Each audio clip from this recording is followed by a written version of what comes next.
Hello বন্ধুরা, আজ আমি আপনাদের সঙ্গে শেয়ার করব একটি ঘরোয়া মাছের রেসিপি। অল্প মশলা দিয়ে এটি খুব তাড়াতাড়ি তৈরিও হয়ে যায়। চলুন দেখিনি এই মাছের রেসিপিটা বানানোর জন্য কি করতে হবে। প্রথমেই আমি মাছগুলি কেটে ধুয়ে নুন হলুদ মাখিয়ে রেখে দিয়েছি। এদিকে আমি পেঁয়াজ ও লঙ্কা কুচি করে কেটে নিয়েছি। পেঁয়াজটা লম্বা করে কেটে নিয়েছি। এদিকে গ্যাসের উনুনে আমি একটা কড়াই চাপিয়ে দিয়েছি এবং তাতে তেল দিয়ে দিলাম। তেলটা খুব ভালোভাবে গরম করে নিতে হবে। তেলটা গরম হয়ে গেলে তাতে আমরা একে একে মাছগুলো ভেজে নেব। মাছগুলো খুব ভালোভাবে লাল করে ভেজে নিতে হবে। তেলটা গরম না হলে মাছগুলো কড়াইয়ের তলায় লেগে যাবে। তেলটা খুব ভালোভাবে গরম করতে হবে। এভাবে খুব সুন্দর করে মাছগুলো ভেজে নিতে হবে। দেখতেই পাচ্ছেন মাছগুলো লাল লাল করে ভাজা হয়ে গিয়েছে। এবার আমি মাছগুলো তুলে নেব। আমি সমস্ত মাছ একবারে দিইনি এবং আমি খুব অল্প তেলের মধ্যে মাছগুলো ভেজে নিয়েছি। দেখতেই পাচ্ছেন দুইবারে আমি সমস্ত মাছগুলো ভেজে নিলাম।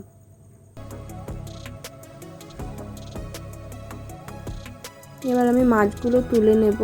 লাইক করুন এবং নতুন ভিডিও পেতে আমাদের চ্যানেলটি সাবস্ক্রাইব করুন। মাছগুলো খুব সুন্দরভাবে লাল করে ভেজে নেওয়া হয়েছে। এবার আমি ওই তেলেই আরও একটু তেল অ্যাড করে দেব। তেলটা গরম হয়ে গেলে তাতে সামান্য পাঁচফোড়ন দিয়ে দেবো আর পেঁয়াজ কুচি ও লঙ্কা কুচিটা দিয়ে দেব। এর সঙ্গে আমি পরিমাণ মতো লবণ দিয়ে দেব।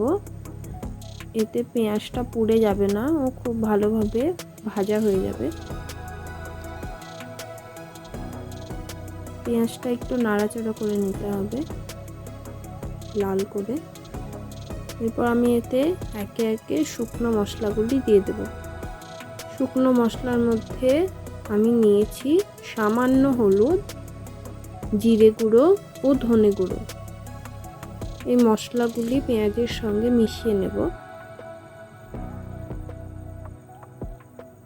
আর কাঁচা মশলার মধ্যে আমি নিয়েছি শুধুমাত্র রসুন বাটা। রসুন বাটাটা দিয়ে একটু ভালোভাবে মশলাটাকে মাখিয়ে নিতে হবে। মশলাটা মাখানোর সময় গ্যাসের ফ্লেম লো টু মিডিয়ামে রাখতে হবে, না হলে এগুলো পুড়ে যেতে পারে এবং পুড়ে গেলে মাছের টেস্টটা খারাপ হয়ে যাবে।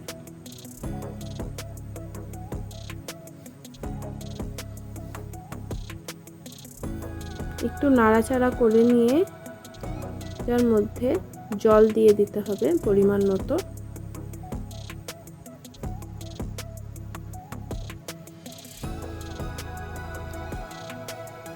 আমি এখানে 3 কাপ জল দিয়েছি। আপনারা পরিমাণ মতো দিয়ে দেবেন যাতে পেঁয়াজটা সিদ্ধ হয়ে যায়। জলটা একটু ফুটে গেলেই আমি তার মধ্যে সমস্ত মাছগুলো দিয়ে দেব। জলটা ফুটে গিয়েছে। এবার আমি সমস্ত মাছগুলো একে একে পেঁয়াজের মধ্যে দিয়ে দেব।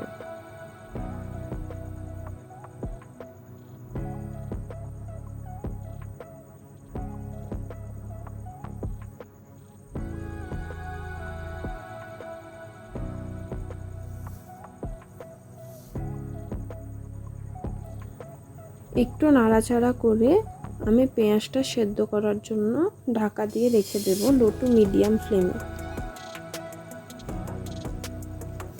5 মিনিট পর ঢাকাটা খুলে দেখে নেব। দেখতেই পাচ্ছেন পেঁয়াজগুলো সেদ্ধ হয়ে গিয়েছে আর আমি গ্যাসের ফ্লেমটাও হাই করে দিয়েছি। এই মাছটা এখন রেডি হয়ে গিয়েছে। ঝোলটা একটু ফুটিয়ে নেব। এবার আমাদের মাছ রান্না পুরোপুরি রেডি হয়ে গিয়েছে। খুব অল্প উপকরণেই এটি খুব ঝটপট রেডি হয়ে যায়। এটি খেতেও খুব ভালো হয়।